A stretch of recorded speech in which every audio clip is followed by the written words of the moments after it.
ಶ್ರಾವಣ ಶುಕ್ಲ ಪಂಚಮಿ ದಿನದಂದು ನಮ್ಮ ದೇಶದಲ್ಲಿ ಪಂಚಮಿ ಅಂತ ಒಂದು ಪರ್ವವನ್ನು ಆಚರಣೆ ಮಾಡ್ತಕ್ಕಂಥ ಪರಂಪರೆ. ಅದರಲ್ಲಿ ಸರ್ವಜ್ಞ ಕವಿ ಸಹಿತ ಹೇಳ, ಕಲ್ಲ ನಾಗರ ಕಂಡರೆ ಹಾಲ ನೆರೆನೆಂಬರು, ದಿಟರ ನಾಗರ ಕಂಡರೆ ಕೊಲ್ಲ ಕೊಲ್ಲೆಂಬರು, ಉನ್ನದ ಜಂಗಮ ಮನೆಗೆ ಬಂದರೆ ನಡೆ ನಡೆ ಎನ್ನುವರು, ಉನ್ನದ ಲಿಂಗಕ್ಕೆ ಎಡೆ ನೀಡುವರು ಅಂತ ಮೂರ್ಖಿಗಳು ಸರ್ವಜ್ಞ.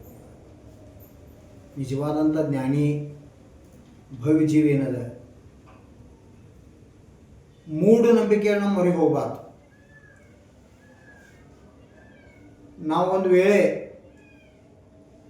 ಕಲ್ಲಿಂದ ಹಿತ್ತಾಳಿದ ತಾಮ್ರದ ಬಂಗಾರದ ನಾಗಯ್ಯ ನಾಗೋಬ ಮಾಡಿ ಅದಕ್ಕೆ ಜನಿವಾರ ಹಾಕಿ ಮ್ಯಾಲ ಹಾಲ ಎರೆದ್ರೆ ನಿಜವಾದ ಅರ್ಥದ ಧರ್ಮ ಅಲ್ಲ.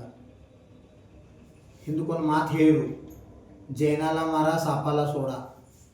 ನಾನು ಭಾಳ ದಿವಸ ಚಿಂತನೆ ಮಾಡಿ ಹಿಂಗ್ಯಾಕೆ ಅಂತಾರೆ ಇದನ್ನ ಅಂತ. ಸಾಪಾಲ ಸೋಡ ಜೈನಾಲ ಮಾರ ನಾ ಕೇಳಿದಾಗ ಜನ ಅಂತರು ಆ ಹಾವಕ್ಕಿಂತ ಭಾಳ ಕೆಟ್ಟ ಜೈನರ ಅಂತ. ನಾ ಚಿಂತನೆ ಮಾಡಿ ಹಿಂಗ್ಯಾಕ, ನಾವೊಂದು ಚಿಂತನೆ ಮಾಡಿ ಹಿಂಗೆ ಯಾಕೆ ಅಂದಿರ್ಬೇಕಿದ್ರೆ ಒಂದು ಅರ್ಥ ಇರಬೇಕು. ಯಾರಾದರೂ ಜೈನ ಧರ್ಮಾತ್ಮ ಇದ್ರಂದ್ರೆ ಯಾರೇ ಹಾವ ಬಡಿಯಾಕತ್ತೀರಂದ್ರೆ ಇವರು ಬ್ಯಾಡ ಅಂದಾರಲ್ಲಿ. ಹಾವ ಬಡಿಬೇಡ್ರಪ್ಪ, ಅದು ಜೀವತಿ, ಅದು ಬದುಕಲಿ, ಬಿಡ್ರಿ ಅಂತ ಬಿಡ್ಸಕ್ಕೆ ಹೋಗ್ಯಾವ. ಬಡ್ಯಾವ್ರ ನಾವು. ಅವಾಗ ಜೈನಿದ್ದ ಮನುಷ್ಯ ಬಡಿದೇ ಇತರ ನನ್ನನ್ನು ಹಾಕಿ ಬಡಿರಿ, ಕರೆ ಹಾವ ಬಿಡ್ರಿ. ಬಡಿದೇ ಇತರ ನನ್ನನ್ನು ಹಾಕಿ ಬಡಿರಿ, ಕರೆ ಹಾವ ಬಿಡ್ರಿ. ಹಾವ ಬಿಡಿಸ್ಕೊಳಕ್ಕೆ ಹೋದದಕ್ಕೆ ಈ ಜನ ರೂಢಿ ಒಳಗಂತ ಅಂತಾರೆ, ಸಾಪಾಲ ಸೋಡ ಜೈನಲ್ಲ ಮಾರ. ಹಾವ ಬಿಡ್ರಿ, ನನ್ನ ಬಡೀರಿ, ಕರೆ ಹಾವ ಬಿಡ್ರಿ ಅಂದದಕ್ಕೆ. ಅಂದ್ರೆ ಇಷ್ಟು ಜೈನರ ಒಳಗೆ ಧರ್ಮ ಇತ್ತು. ಅದಕ್ಕೆ ಈ ನಾಗರ ಪಂಚಮಿ ನಿಮಿತ್ತ ನಾಗೈಗೆ ಹಾಲ ಹಾಕಿಲಿಕ್ಕೆ ನಡಿತೈತಿ, ಕರೆ ಹಾವ ಕೊಲ್ಲಂಗಿಲ್ಲ ಅಂತ ಸಂಕಲ್ಪ ಮಾಡಿ.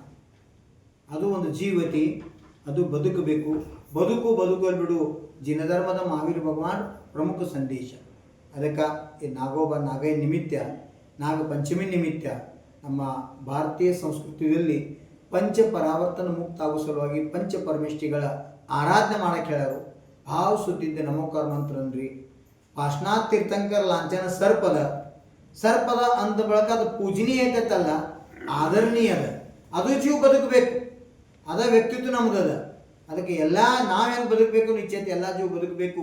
ಹಂಗೆ ಜೀವದಯ ಭಾವ ಅಂದ್ರೆ ನಾವು ನಾಗರ ಪಂಚಮಿ ಮಾಡಿ ಸಾರ್ಥಕ ಆಗ್ತದೆ. ಒಂದು ಪರ್ವಗಳ ಮಾಧ್ಯಮದಿಂದ ಒಂದು ಹಬ್ಬಗಳನ್ನ ಆಚರಣೆ ಮಾಡ್ತಕ್ಕಂಥ ಸಂಸ್ಕೃತಿ ನಮ್ಮ ನಾಡಿನಲ್ಲಿ, ದೇಶದಲ್ಲಿ ಅದ. ಅದು ಒಂದು ಸಂಸಾರದಲ್ಲಿ, ಮನೆಯಲ್ಲಿ, ಕುಟುಂಬದಲ್ಲಿ ಭಾವೈಕ್ಯತೆಯನ್ನು ಬೆಳೆಸ್ತಕ್ಕಂಥ ಪರ್ವ ಆಗಲಿ ಅಂತ ಭಾವನೆ ಮಾಡೋಣ. ಓಂ ನಮಃ.